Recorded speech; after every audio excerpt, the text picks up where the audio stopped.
Oh, say can you see by the dawn's early light what so proudly we hailed at the twilight's last gleaming, whose broad stripes and bright stars through the perilous fight o'er the ramparts we watched were so gallantly streaming, and the rocket's red glare, the bombs bursting in air, gave proof through the night that our flag was still there.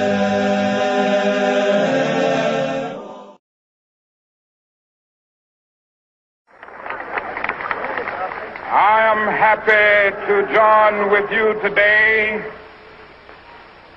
in what will go down in history as the greatest demonstration for freedom in the history of our nation.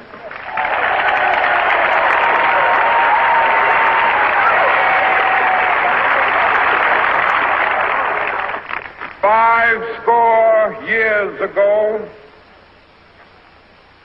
a great American in whose symbolic shadow we stand today signed the Emancipation Proclamation.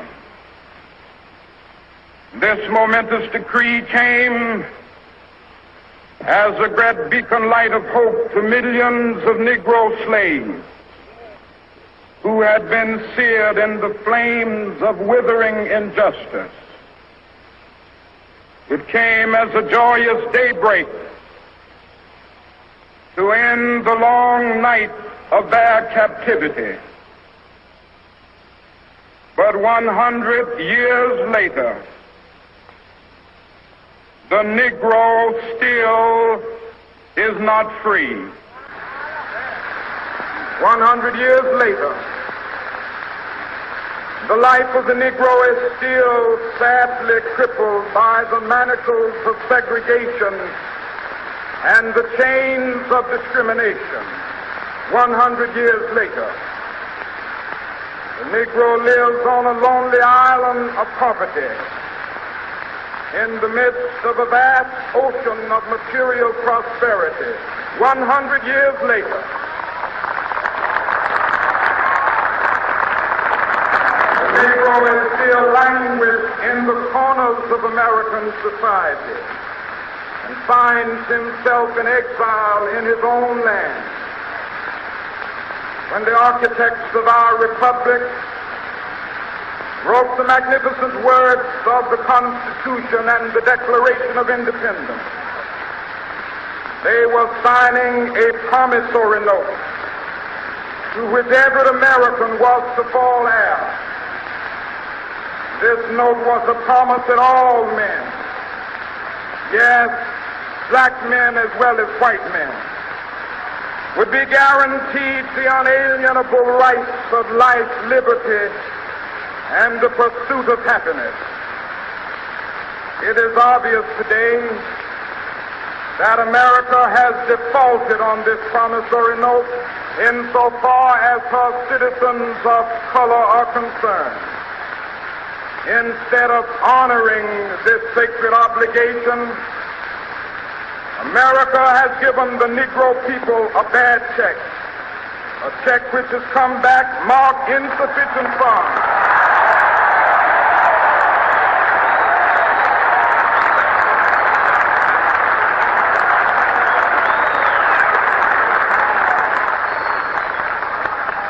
But we refuse to believe that the Bank of Justice is bankrupt.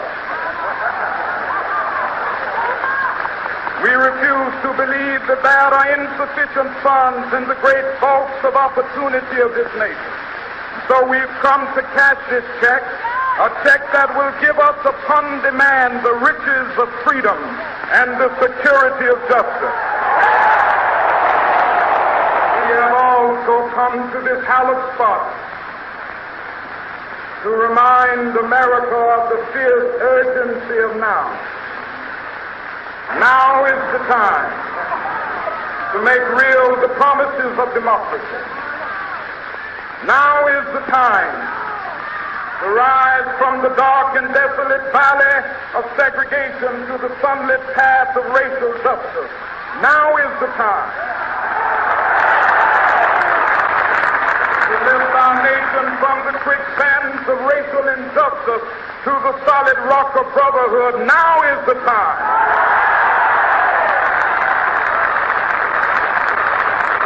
There are those who are asking the devotees of civil rights, when will you be satisfied?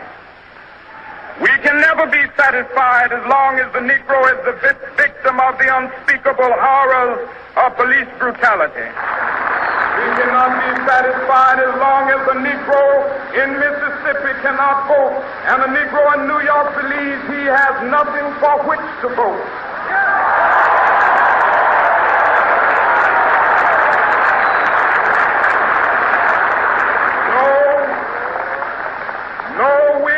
Satisfied, and we will not be satisfied until justice rolls down like waters and righteousness like a mighty stream.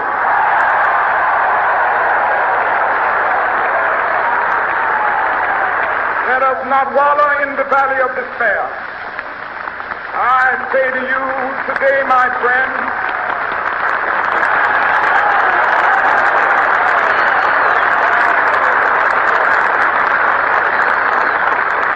even though we face the difficulties of today and tomorrow, I still have a dream. It is a dream deeply rooted in the American dream. I have a dream that one day this nation will rise up, live out the true meaning of its creed. We hold these truths to be self-evident, that all men are created equal.